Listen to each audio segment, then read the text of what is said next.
Doctor وزیر آغا صاحب نے اردو شاعری کا مزاج اس میں مٹی کے حوالے سے کہا تھا کہ یہ ہماری اردو شاعری میں فنا اور بقا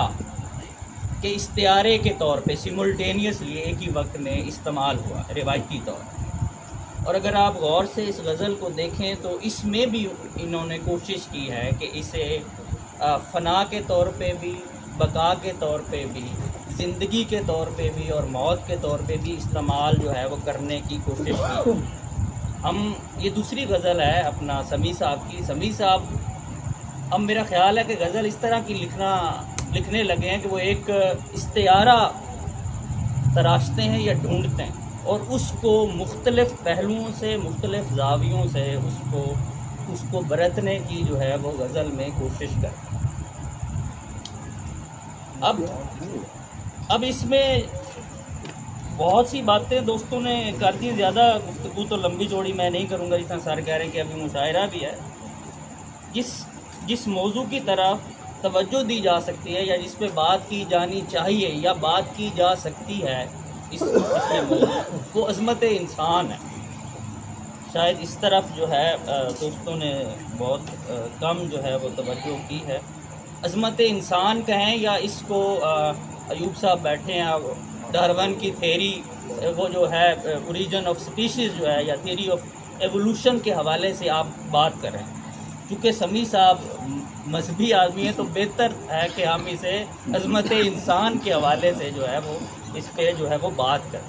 یہ جو ایک مصرع مجھے اس حوالے سے لگتا ہے کہ اس پہ بات ہونی چاہیے، خاک کے پتلوں کو صحیح غیر حاصل مت سمجھ۔ میرا خیال ہے کہ اس ساری غزل میں اگر کوئی خوبصورت مصرع ہے تو وہ یہی ہے۔ وہ مجھے میر تقی میر کا شعر یاد آیا جس میں انہوں نے تھیوری آف ایوولوشن یا عظمت جو ہے انسان کی اس کو سمویا کہ مت سیل ہمیں جانو پھرتا ہے فلک برسو، مت سیل ہمیں جانو پھرتا ہے فلک برسو، تب خاک کے پردے سے انسان نکلتے ہیں۔ اس کو آپ شاید تہذیبی طور پہ، ثقافتی طور پہ جس طرح انسان اس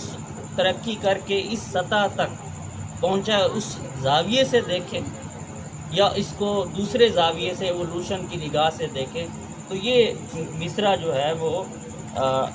وہ غور طلب ہے۔ تو میرا خیال ہے کہ اس طرف جو ہے یہ اس کو حاصل جو ہے وہ شعر جو ہے وہ کہنا چاہیے۔ باقی تھوڑا سا جب ہم بار بار خاک اور مٹی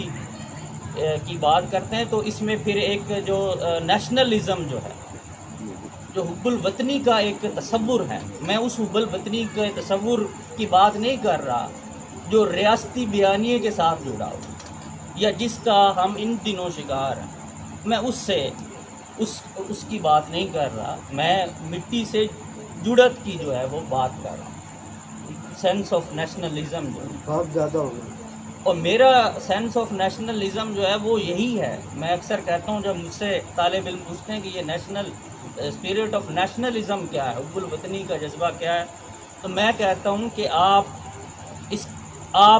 نگر نگر، بستی بستی، پربت پربت، شہر شہر پھر آئیں، گھوم آئیں دنیا، اور جب آپ واپس چنیوٹ میں آ کے پہلا قدم رکھتے ہیں وہ احساس جو آپ کو پیدا ہوتا ہے اسی احساس کو حب الوطنی کہتے ہیں۔